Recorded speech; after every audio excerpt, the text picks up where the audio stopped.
Welcome back to another JIDcast. I'm your host, Dina Gidio, and you're listening to the Closer to the Author podcast, the show that allows students to invest in young adult books and the authors who wrote them.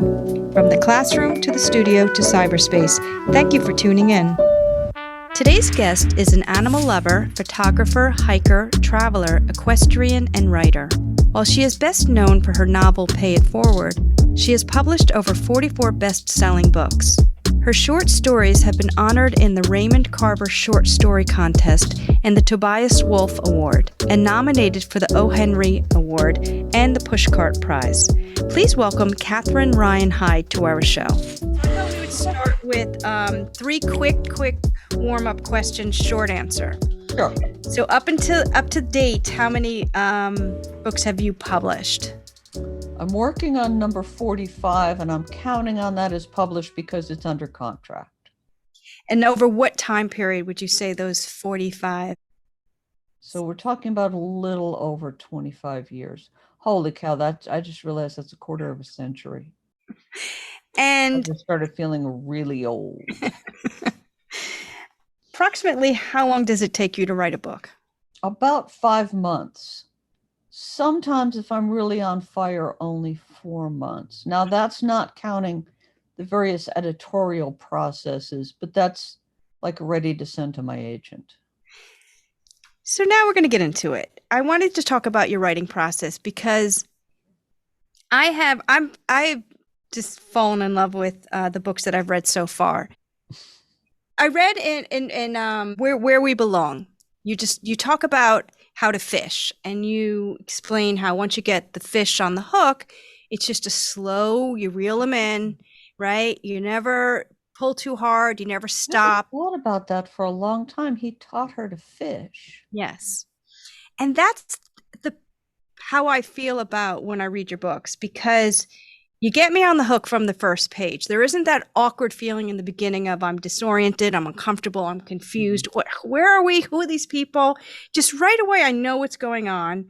And it has that feeling of a mystery, although there's not this great mystery, but the same way where you want to keep reading. And the other thing that surprises me is how unpredictable that the books I've read so far are. I feel as though when I watch a movie or read books, I always know what's going to happen. I don't know, it's like a sixth sense, but I don't have that with you. And then sometimes you do something where right now I'm in just past the halfway point with, have you seen Louis Velez? And I feel as though you've answered a very big question that I have as a reader. And now I'm thinking, well, where are we going to go now? And that's happened before in Where We Belong, where... Oh, right. Yeah. Yeah, well, you'll find out. Right. So these are all the things that I love and just kind of in a wonderful way kind of catch me. That did have a little bit of an element of mystery. Right. The mystery was... Right. Where's Luis Velez? Luis. I think I said Luis. Luis. Well, that would be the Spanish pronunciation would be. You don't outline, correct? I do not outline. So I guess my question is, you do have this wonderful pacing and purpose to your writing, as if you're taking us and we just hit these marks and it just keeps going and going and going. But those marks, some of them come to you as you go, which I find surprising. Some of them, yes. Yeah. People have a tendency, and you didn't ask this, but people have a tendency to ask, are you what they call a plotter or a pantster? Do you write this all out on index cards and rearrange them in your living room, or do you just start writing and see where you end up? And the obvious answer to that question is neither. I'm on a 2-book-a-year contract. Wow. I sell my publisher 4 books at a time over the course of 2 years. I can't afford to just start writing and see if I end up. What if I end up no place? Right. What I've been doing in the last handful of years since I've been with this publisher is basically having things accepted on a synopsis, like usually about a 5 double-spaced page synopsis. I say first to my agent and then to my editor, okay, here's what I'm working on. And then I give them a sample, and then they're like, okay, great, accept it, go write it. The reason I mentioned this is so the synopsis is like who the characters are, what the buildup is, what the essentially where it ends up, what I intend to say with the book. So if I know it well enough to synopsize it, that's kind of like my outline. Right. A 5-page double space synopsis. And then, yes, as I go along, obviously there's a lot more to a book than 5 double space pages. And I find myself surprising myself with little side trips and Right. little revelations where I go, oh, that's what the character does. I didn't know that was going to happen. It's Right. actually fun. I just love how you keep it moving. I really do. Well, that's interesting because I started out saying, but I mean, again, we're talking about 13-year-olds, and generally the rule of thumb in the publishing industry is, keep it going. The younger the audience, the more you want to keep it going. You need to keep their attention. And, I think maybe to a great degree, people are kind of underselling kids and not giving them enough credit. So as an English teacher, I'm curious how you went for Pay It Forward, from your original book to the young readers edition. More than anything else, what I wanted to take out is anything that would be extremely disturbing to a child. And, so that would be more like in terms of violence or something like that. I'm not one of those people who thinks, oh my goodness, you should wait until the kid grows up to talk to them about things like this. I mean, my goodness, they're out on the internet. Come on, they could teach Right. you about things like that. True. That, of course, led us to how we were going to handle the ending. And originally, I said I wouldn't change the ending, and the publisher said, okay. And then they came to me in the middle of it and went, hey, we're really concerned about this ending. And so I agreed to do the open ending, where I kind of let kids decide for themselves what happens. That's about as far as I was willing to compromise. I don't really think I don't think it's my job to upset kids. I also don't think it's my job to clean up the world for them. I mean, they live in it. I'm always torn about these podcasts of how much research I want to do, because there's a part of me that wants it to be organic and discover things on my own. And then when I listen to other podcasts, I find or read interviews, first of all, I'm always a little at the same questions that the authors have to answer over and over again, which is why you're not going to tell the story about being Thank you. stuck on the side of the road. I can tell you where there's a nice little video of it online, and it will tell the story for me.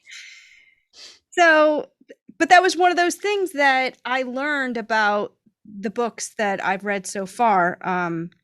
How, these young kids who make a connection with an adult who kind of lifts them up.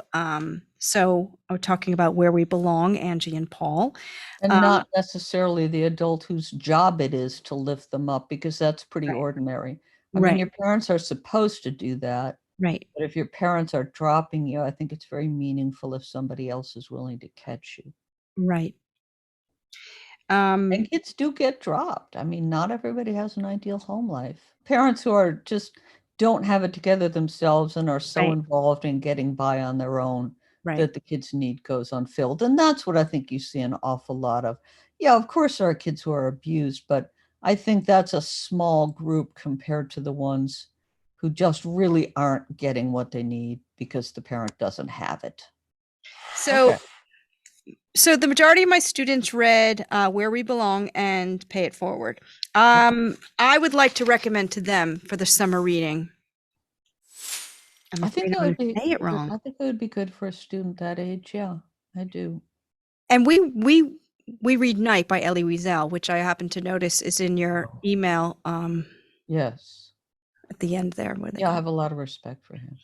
So I think it will be a nice book to go. And it's not a Holocaust story. So for people to talk about, I think there's a lot of very meaty stuff in there for people to, It's something that I wanted people to question themselves on and discuss.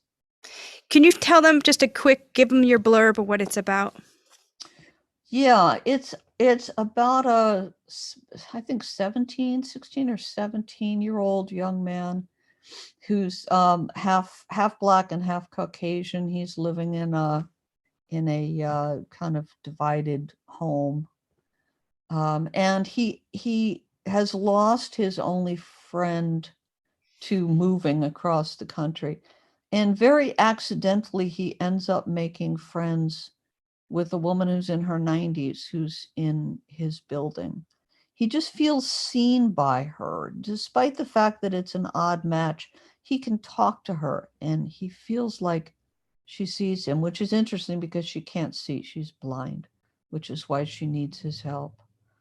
And she needs his help because her caretaker, her volunteer, Luis Velez, has just vanished from her life, which is something she feels he would not do. And so he not only helps her get to the bank and the market, but he decides he's going to find out for her what happened to Luis Velez. And yes, there is a connection, like you say, it's not a Holocaust story, Sure. but there is a connection to the way lives were impacted by that, even even in the cases of people who were not, interned. What are the pros and cons of being pathologically stubborn? Well, it got me where I am today. Most people do not make a living as a writer. I am making a good living as a writer and have been for quite some time now. I think more than anything else, I don't really chalk this up exactly to talent. I'm not saying I have no talent. I'm also not saying that people who don't make it as a writer have no talent. A lot of them do. And a lot of people who are on the bestseller list, I don't think of as being particularly talented. I think that the reason I'm making a living as a writer is because I refuse to give up and go home. So, what are some of the cons of being this way? Oh, it probably frustrates the people around me. People probably want to wring my neck now and then. But this is, I surround myself with animals and they never complain. It's the They beautiful never thing. argue. I'd like you to explain to my students about Don't Look Up and the Now Step.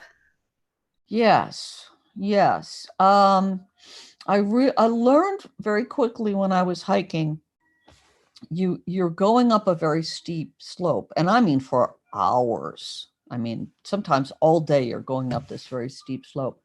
And there's a tendency to look up to the summit and think, holy cow, I got to go all the way up there. And every time you do that, you're just helping yourself be daunted by the task ahead. It just gets just crushing. It's like, how can I do that? Look how far away that is. So what I learned to do instead was to focus on the step I was taking and do that like a number of times, and then turn around and look behind me at my little tiny car looking like an ant down there. And instead of going, holy cow, that's so far, go, wow, look how far I've come. And then I started to feel like, well, if I did that, I can do this. And apply. But it's also relevant, I think, to other areas of our lives. I think we have a tendency to discourage ourselves when instead we could be a kind of a support system for ourselves for what we're trying to do. If your goal is to stay within your comfort zone as much as is humanly possible, it does not make you more comfortable, because what happens is your comfort zone shrinks. When you force yourself outside your comfort zone, you stretch it and you spend more of your time feeling comfortable. Little counterintuitive, but I swear it's the truth.